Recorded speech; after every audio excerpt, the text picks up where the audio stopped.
This is Kim Bailey, the Vice President of Information Technology at Farm Bureau Insurance in Michigan. How you doing? Great. How are you doing today, Alex? Good. Great to have you here. And like I said earlier, Kim always likes when I introduce him, say, maybe he won't want me to do this every time, but Farm Bureau is right here in the middle Right of here in Michigan. Michigan, right here. That's right. You want to know how to get there? Just get to Michigan, get in the middle.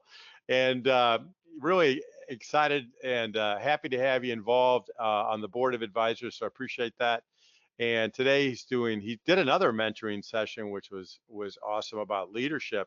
And I'll show you how to watch that one. So those of you who are involved today and just watching this one online, I'll show you how to watch all of them. And Kim's is right there, ready for you to watch it. So that's great. And today you're going to go into a little different type of topic, right? You're going to do key strategies of cybersecurity and organizational readiness, right? Yes.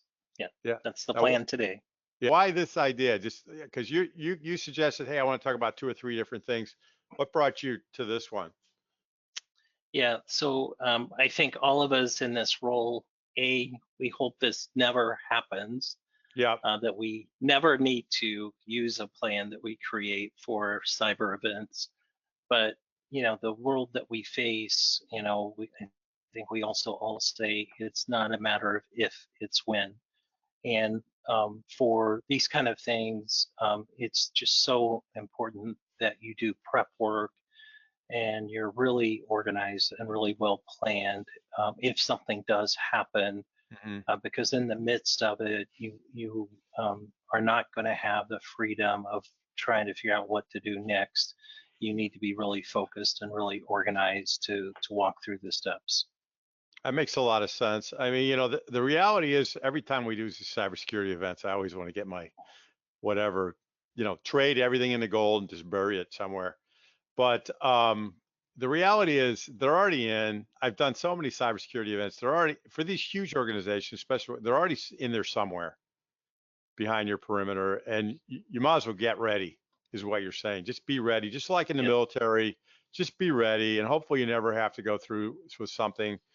But if you're ready, everybody will know what to do, right? correct. Yep.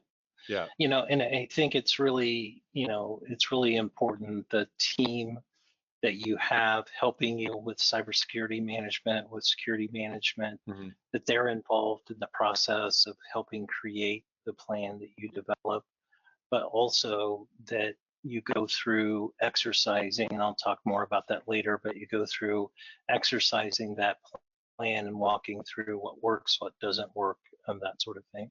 Hmm. All right, good. Well, let's get into it. And the way that we do this, folks, for the new people that are watching this, we've got Kim's statement. So, Kim, why don't you go ahead and read your statement, and then we'll talk about it. Yeah, so the first step is to develop a detailed, comprehensive incident response plan with your team. Define the phases and the work that will be done. So, tell us about that. What? Give us a little more than that. So, that's phase one, Yeah, right? Just get a yeah, plan ready, is what I'm hearing. yeah, and literally, it's a little bit like creating a roadmap of thinking through, okay, what are the steps that are likely to happen, and then beginning to detail. And like when I kind of talk about phases, think about the different phases of work that you're going to go through. A reference that I think is important for you to have is to understand the state or multiple state laws that you may have to comply with that can help you in preparing the details of that plan. Uh, But you just literally you begin to think about the different steps and what am I going to do in that step? What are my responsibilities? What are my accountabilities? The other piece I would mention is in terms of an outside source is if you as an organization have cybersecurity insurance, not a plug for insurance, but if you yeah. have cybersecurity insurance, your insurer is going to have some requirements for you, and you need to understand what those requirements are, what your notification period and requirement is, and just be really planful in terms of understanding what your accountabilities are, and then what are the steps that you're going to manage through those. we'll talk about it, but it's including things of thinking about your communication strategy and developing a communication plan in advance of the event. Selecting and working with a legal firm that would help you navigate those waters, and even to the step of having a retainer in place, thinking about a firm that you might use for investigation, et cetera. So really going through and being really detailed about the steps and the partners you're going to need if something does happen. Hmm. So, so I mean, you've said a lot right there in that statement. So the insurance, the lawyer, the steps that you're going to have to take, So and what you would normally think of if you say, hey, we have an incident. So it's almost like you go through in your head, you pretend what you're going to do and start just starting. And I know for many people, the hardest part is starting, right? So if you're watching this and you don't have all these checklists and everything else yet, Kim, how does someone actually just start? Yeah. Yeah, I think it is that you literally need to sit down, and you can decide you pull 2, 3 people in with you, but you have to book time, and you begin to, like I say, you begin to step away and visualize, okay, if something happens, what is it that I'm going to need to do? What's the steps to go through? And obviously, one of the first ones, you're trying to understand what the event is and what the impact of the event is. But you need to make sure that you're using the right partners, you have the right documentation, you have the right evaluation in place. And so it is there's no shortcut with it, and it's not fun per se, but it is sort of locking yourself and your group in a room and just starting to lay out. And we kind of laid out and thought about major chapters in our incident response plan, and then began to assign those to different people to create the content for that chapter, and then putting it back together. Wow. So this one step takes a little bit of work. Yes, yes. Are Yeah. there examples anywhere online or any resources for something like this? I mean, you Yeah, just Google it, there, I there, imagine. yeah, yeah, there are definitely some sources.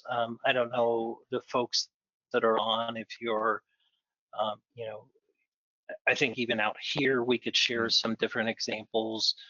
There's companies certainly that you can search with or partner with to get examples of incident response plans, mm. and that certainly is very helpful as you're beginning to lay it out. Yeah. Um, Okay, good. we, we, we, we actually created our incident response plan about 5 years ago, You fairly did. early in this crazy world that we're living in. Yeah. But we did that because we just see we're in the risk business and we see the risk that's related to it. So There's no way around the risk. You, yeah, yeah. Yeah. It's getting bigger. Well, good. yeah, So, I think we'll dive a little deeper. So why don't you go ahead and read this and then we'll keep going. yeah. And so the incident response plan itself is pretty comprehensive, and you'll want to be able to go back. You'll want to be able to reference it. Hmm. But this really is a subset of that, of you take and you're actually just having a checklist in front of people, or these are the key steps we're going through. And you as maybe the leader of the event, or you're partnering with one of your managers as leading through this, you want to literally begin to look at, okay, did we do this step? And you want to be kind of thinking forward, what are the next 2 steps? What are the next 3 steps, to have everything organized so that when you get to that step, it's just going to automatically happen. And so this is really an outcome of creating the detailed plan. But we have our checklist. Each person, we have access to it electronically, Hmm. but there's also the risk that you're not going to be able to access it Yeah. electronically. So Good point. each person has a copy that they keep in their home, as well, as in the office, as well as the electronic version. And so the checklist itself is just a smaller version, but really helps you in the middle of the fire. You don't have to think. You just start going through the steps you need to do. That is such a great tip. I know that sounds like, oh, of course, but I bet a lot of people get stuck by that. I always think about what was The Hunt for Red October. Remember that movie? Where Yeah. they got to go, they got to get the thing, and then all of a sudden they stop communication. Now they got to verify it, and then they got to go into the safe and everything, and they have the directions right there of what they're launching missiles.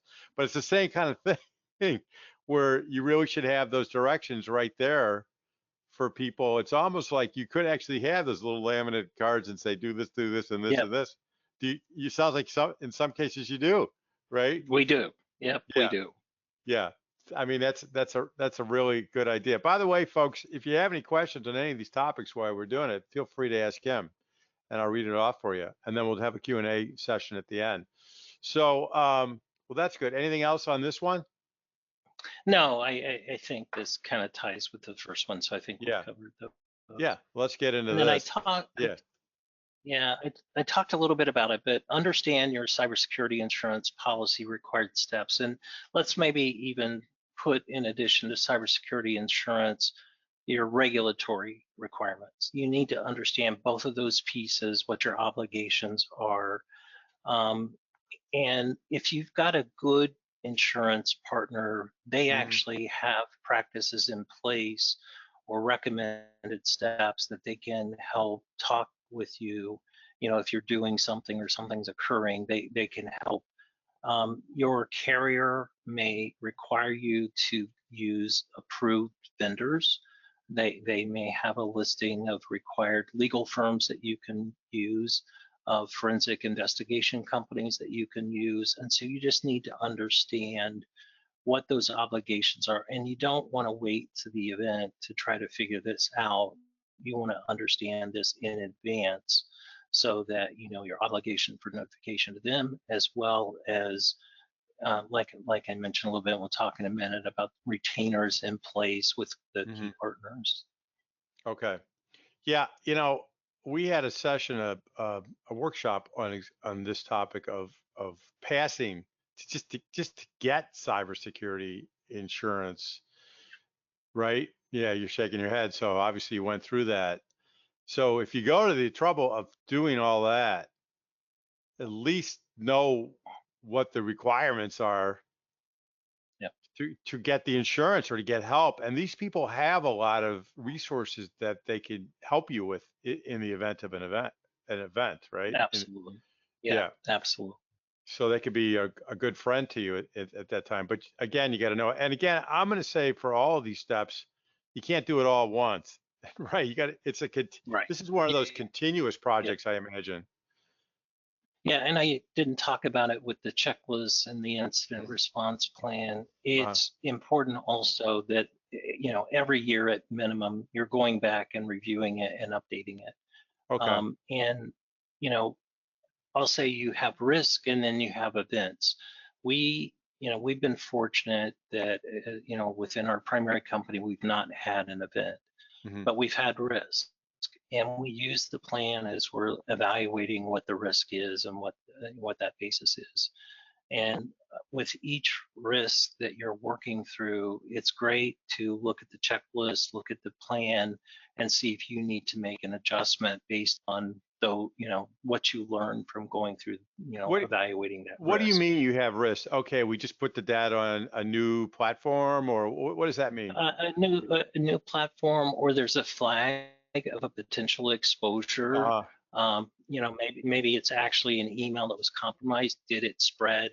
Those kind of gotcha, things. We've been fortunate that it's been at the risk level versus the actual expansion gotcha, level. But that's what I mean. gotcha. Yeah. All right. So next time I click on something, I got to get my cybersecurity thing Yeah. list out. Yeah. All right. Go ahead and we'll do Um, this next one. Yeah. yeah. And so talked a little bit about this, but align the partners ahead of time. And we actually have retainer agreements in place with a cyber specialist legal firm. Hmm. We've got internal legal counsel for the company, that sort of thing. But there's a level of expertise here that you need and you want that can help you. And so having an agreement in place, it's critical if something is occurring that you've got an outside party that's doing the investigation. That helps with avoidance of conflict of interest. It also helps because they have more skills, more capabilities.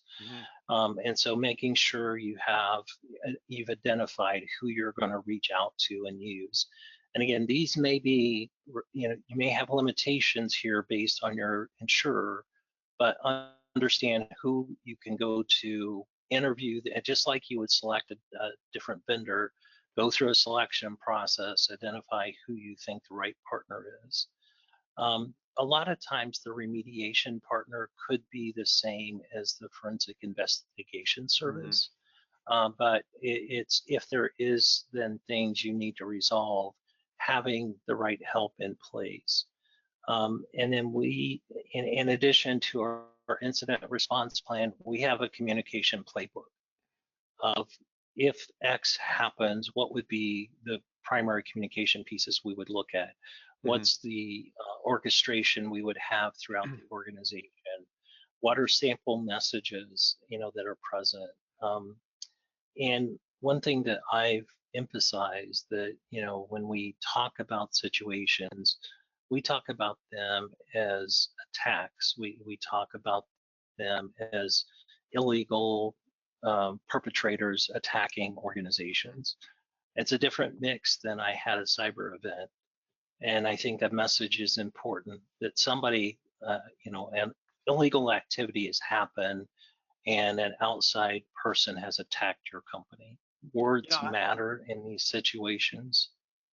we talked about that in your interview. And for those of you who haven't watched it yet, please go to his page, and I'll show you at the end how to do that of this segment. I'll actually show you at the end of this segment how to watch Kim's interview because it's really good. And I think it's a really important mindset tip that you're giving people here.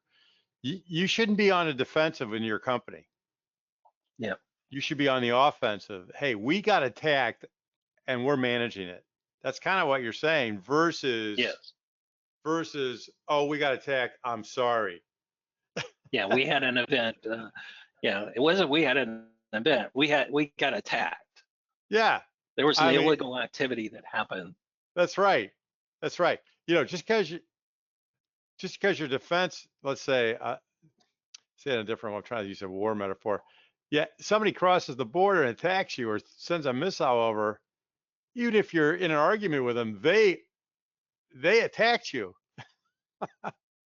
That's Yeah. essentially what they're doing here.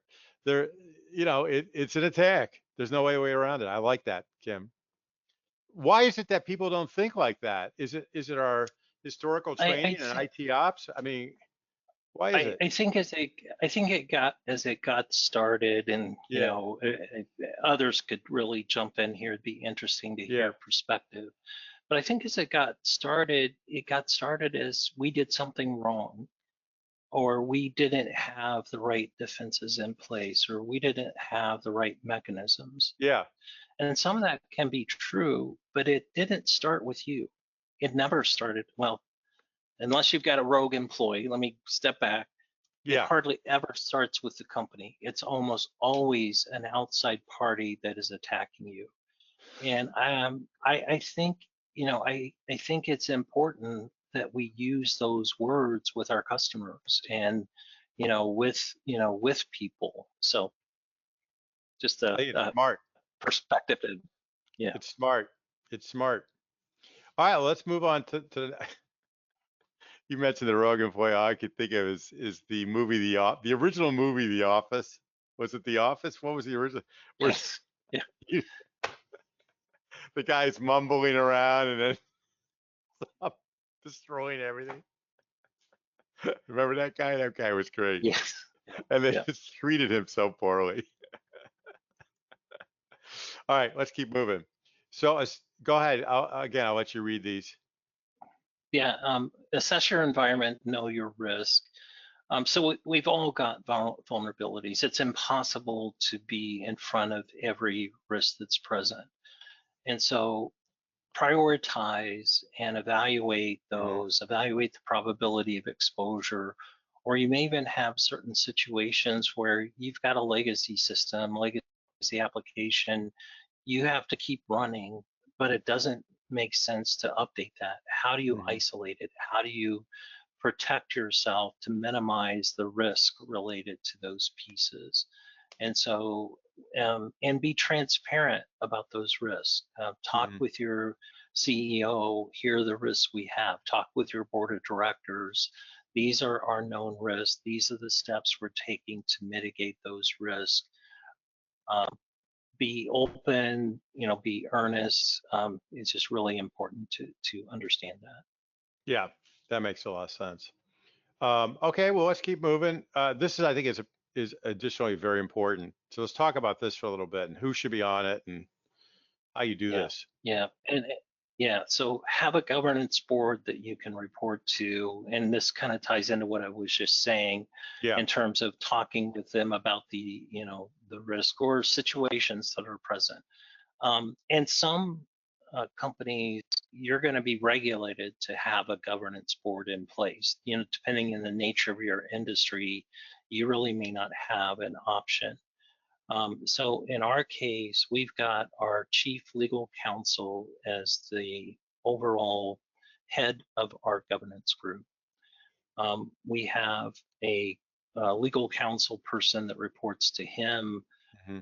Myself, I've got my um, IT security manager that reports directly to me.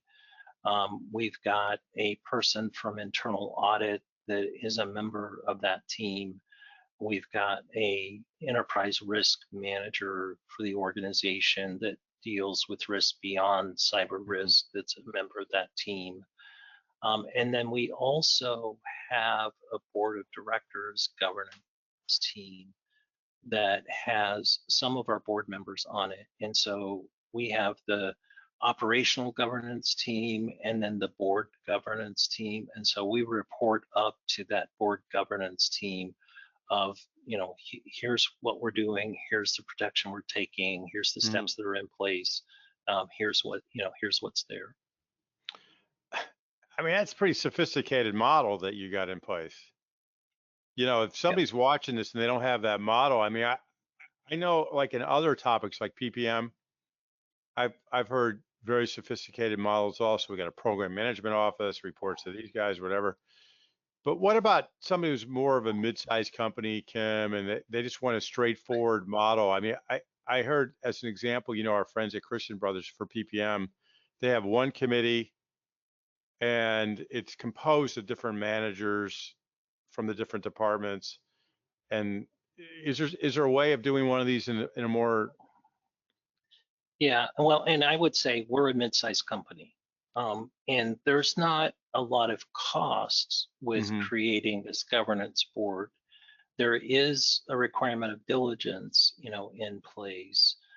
So there's not a lot of cost with it, but it is a matter of getting the practices in place Gotcha. and getting the practices.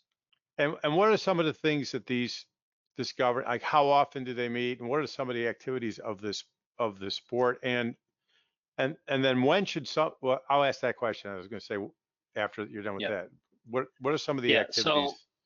So I'll talk first. I kind of talked about we've got think of Yeah. it as cascading levels. We've got the board governance level and we've got our operational governance level. Hmm. The operational governance level, we're meeting once a month, going through, and when we have that meeting, it's a variety of different things. How Yeah. many different when you have your protection in place, you'll know how many emails did we block as an organization, how many attempted um, penetrations were there from the outside company. So Hmm. giving some key metrics of what's happening, what um, we're doing training for cyber events, and we'll like phishing test emails. How many people failed this phishing test? Yeah. What are the major things that are happened? We actually look at outside events and try to learn as quickly as we can what was the attack that was used against that company, Mhm. and then we evaluate our environment. Do we see any instance of something similar in our uh, bases? And so when we have this governance board, we're reporting on those kind of results back to the governance group of, what's present, what's occurring, that sort of thing. Mhm. We then also talk about our major projects from an IT security perspective, what the priority of those are, where we're at with those projects, and why that specific project is important to the organization.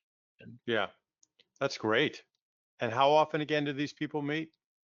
So we meet once a month with the Uh-huh. operational group and about once a quarter, it's probably actually 3 times a year with our board representation. And do you personally manage this, or you have one of your directors doing this for you? Your CISO, Um, or do you have a I, CISO I, doing this, or who's managing yeah, this? yeah, yeah. And again, this is the size of our company. Yeah. I manage it. I'm accountable for it. I've got a primary IT manager that manages the day to day, but I'm accountable to this group. I'm accountable to the board of directors for cybersecurity. Gotcha. Gotcha. That's why you said we're more of a mid-sized structure. Yeah, yeah, Yeah. yeah. Gotcha. All right. Go ahead Um, and read uh, this one. Yeah. yeah, test your plan, do tabletop exercises, use outside parties. And when I say test your plan, I think it's important you do two different versions of testing your plan. One is you physically bring out your incident response plan and you review it with an outside party. Get their input and perspective of, do you have holes or gaps in your plan Hmm. once you get your base put together. But the other one that's equally as important is have them come in, don't get the details in front, have them give you a simulation of X has happened. And then they'll actually evaluate what your actions are, what your Oh, steps are that you take to go yeah. through and evaluate that risk. And it's a great way to learn additional steps you can take to be more prepared, um, you know, for the events that will happen at some point. Now, are these? Is this like pen testing, or that's just one example of that? Uh, uh, it's different than pen testing, and Yeah. pen and vulnerability testing are both important, Yeah. but this is different. This is actually more evaluating your practice, not your protection. And what I mean by uh, protection, when you do a pen test or you do a vulnerability test, you're evaluating the effectiveness of the security you have in Hmm. place.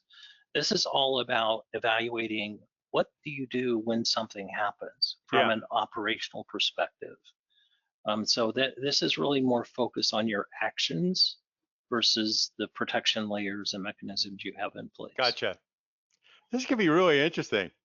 I mean, honestly, Yeah, it's almost like a if you think tabletop game if you're into that stuff. it, it is, if we think back to war games, Yeah. that sort of thing, Yeah. That's what which I'm happen. saying. This is just like a war game. Yeah. That's great. What kind of group? Excuse me. How would you look up a firm like this? I mean, what are some of the kinds of Yeah, firms that do this? yeah, Fascinating. and again, you can do some research of who are Yeah. highly recommended groups. Like I mentioned, your insurance carrier may Yeah. have a group or Oh, some some recommended recommendations groups. of Yeah. who to use.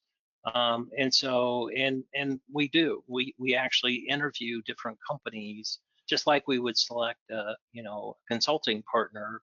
We interview the different companies and evaluate their services and make a decision on who we think is the most skilled to handle this evaluation for us. Interesting.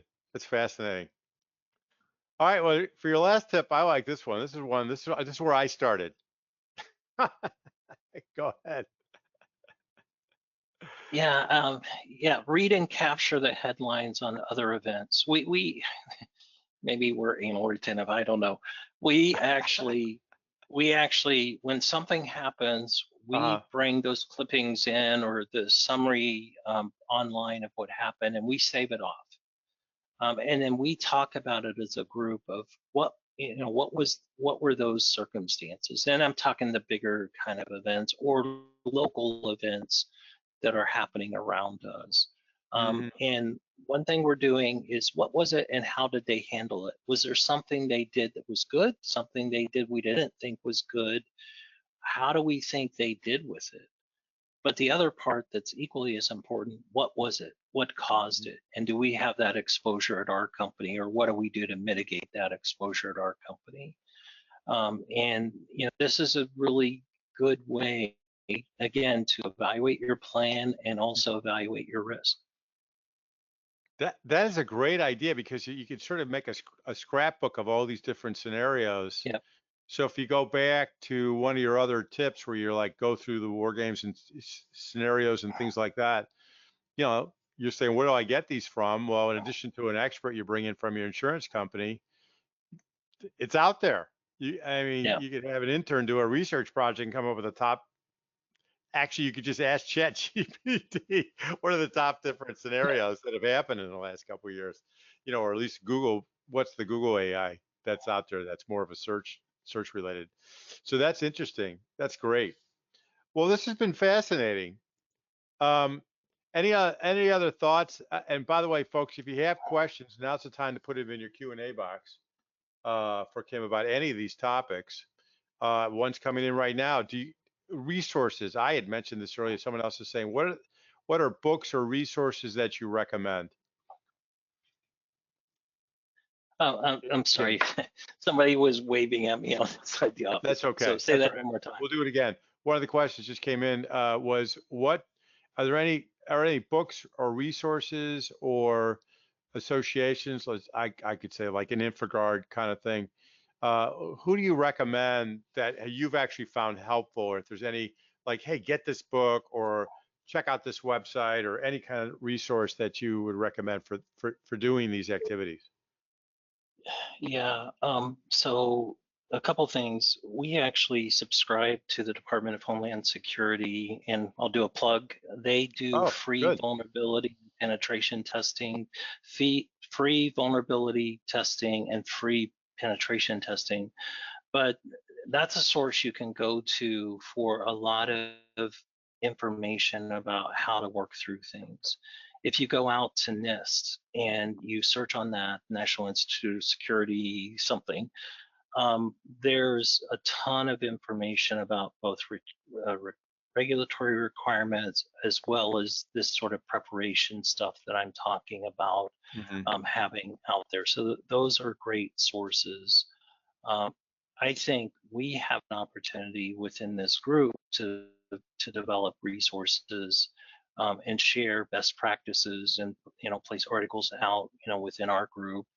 There's other research companies that certainly have these kind of Hmm. pieces that you could use as well. That's a good idea. We'll eventually have a community feature turned on the site where people can upload stuff like that. So for exactly that kind of situation, Kim. So that's a good idea. So that's awesome. We don't have any other questions coming in, but that one's interesting. What I want to do is show everybody your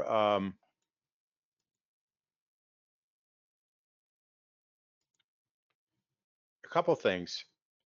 First of all, if you go to the site and go to our new page, we just put up Technology Executives Review.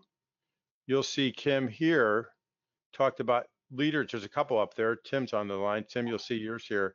Kim, Kim's is right here. You just click on it,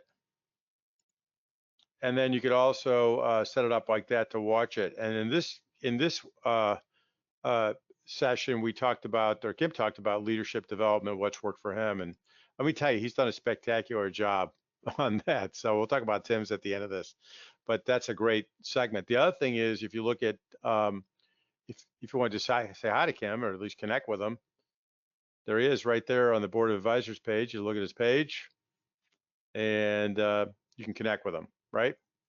And Kim can choose whether he Absolutely. wants to or not, but I think everybody here is, just say you saw him on here, he'll be happy to help. Yeah. That's why he's here. All right. Well, great. This is, let me just get here again. Kim, any last comments you want to make? We really appreciate you jumping in and helping everybody. No, I appreciate the time, Alex, and anyone that's online, if you have any questions whatsoever, don't hesitate to reach out. Great. Kim, thank you so much. Great job today, as usual. And really appreciate you giving your guidance to everybody in the group. So, all right. All right, Thanks. Thanks, thanks Kim. everyone.